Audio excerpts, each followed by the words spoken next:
ప్రస్తుతం Japan social మీడియాలో భారత ప్రధాని నరేంద్ర మోడీకి సంబంధించినటువంటి ఒక వీడియో విపరీతంగా వైరల్ అవుతుందని చెప్పుకోవాలి.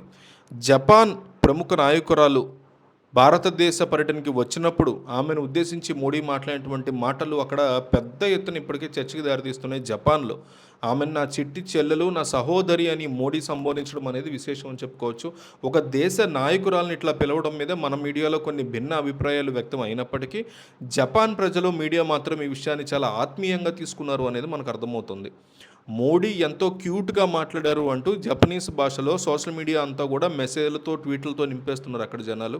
3 రోజుల పాటు సాగినటువంటి ఈ పర్యటనలో 2 దేశాల మధ్య రికార్డు స్థాయిలో 129 ఒప్పందాలు జరిగాయి. 1 కాదు, 2 కాదు. దీని ద్వారా భారతదేశంలో దాదాపు 60,000 కోట్ల రూపాయల జపాన్ పెట్టుబడులు రాబోతున్నాయి.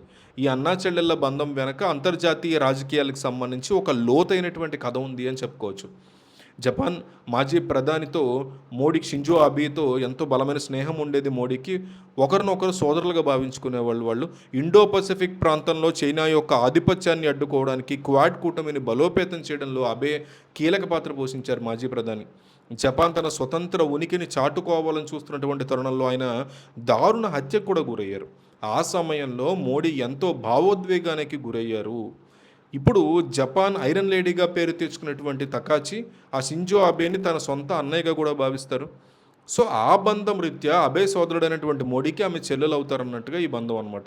సో ఈ లోతైన సంబంధాన్ని జపాన్ ప్రజలు వెంటనే ఇమీడియట్గా అర్థం చేసుకుని అభినందిస్తున్నారు. అంతర్జాతీయ వ్యూహాలు, ఆర్థిక బంధాన్ని అబ్జర్వ్ చేస్తే ఆర్థిక పరంగా ఈ పర్యటన 2 దేశాల యొక్క బంధాన్ని నెక్స్ట్ లెవెల్కి తీసుకెళ్ళింది. ఒకప్పుడు జపాన్ ఇన్వెస్టర్లు చైనాలో భారీగా ఇన్వెస్ట్మెంట్లు చేసేవారు. కానీ ప్రస్తుతం చైనాలో లేబర్ ఖర్చులు ఇవన్నీ కూడా విపరీతంగా పెరిగిపోవడం, చైనా విధానాల వల్ల నష్టాలు రావడంతో వారు ప్రత్యామ్నాయాల వైపు ఎదురు చూస్తున్నారు జపాన్ వాళ్ళు. ఇప్పటికే యాపిల్, శాంసంగ్, డెల్ వంటి అంతర్జాతీయ సంస్థలు చైనా నుంచి బయటకు వచ్చేసిన పరిస్థితి ఉంది. ఇప్పుడు జపాన్ ఇన్వెస్టర్లు తమ పెట్టుబడులన్నింటినీ ఒక స్థిరమైన, వేగంగా ఎదుగుతున్నటువంటి మార్కెట్ అయిన భారతదేశానికి వాళ్ళు తరలిస్తున్నారు. భారతదేశాన్ని వాళ్ళు ఒక ప్రత్యర్థిగా చూడకుండా తమ పెట్టుబడులకి సురక్షితమైనటువంటి ప్రదేశంగా వాళ్ళు నమ్మడం జరుగుతుంది. మన దేశంలో నిర్మిస్తున్న ఎన్నో హైవేలు, వంతెనలు, ఈశాన్య రాష్ట్రాల్లోని ప్రాజెక్టులని జపాన్ పెట్టుబడులు ఇక్కడ చాలా ఎక్కువగా ఉన్నాయని చెప్పుకోవచ్చు. మరో ఆసక్తికరమైనటువంటి విషయం ఏంట్రా అంటే ఈ 2 దేశాలు అమెరికా డాలర్ మీద ఆధారపడకుండా తమ సొంత కరెన్సీలైనటువంటి రూపాయి, యెన్ల ద్వారానే నేరుగా వ్యాపారాలు చేస్తున్న డాలర్ని పక్కన పెట్టేసి, ఇది బిగ్గెస్ట్ అచీవ్మెంట్ మోడీకి సంబంధించి. రష్యా నుండి చెమురు కొనుగోలు చేయడానికి స్థానిక కరెన్సీని వాడుతున్నట్లుగానే ఇప్పుడు జపాన్తో కూడా ఇలాంటి లోకల్ కరెన్సీ ట్రేడింగే జరగబోతోంది. ఇది బిగ్గెస్ట్ అచీవ్మెంట్. దీనివల్ల అంతర్జాతీయ మార్కెట్లో డాలర్ యొక్క ప్రెజర్ తగ్గిపోతూ వస్తుంది. కేవలం వ్యాపారమే కాకుండా రక్షణ రంగంలో కూడా ఈ బంధం బలోపేతమయ్యే అవకాశాలు స్పష్టంగా ఉన్నాయి.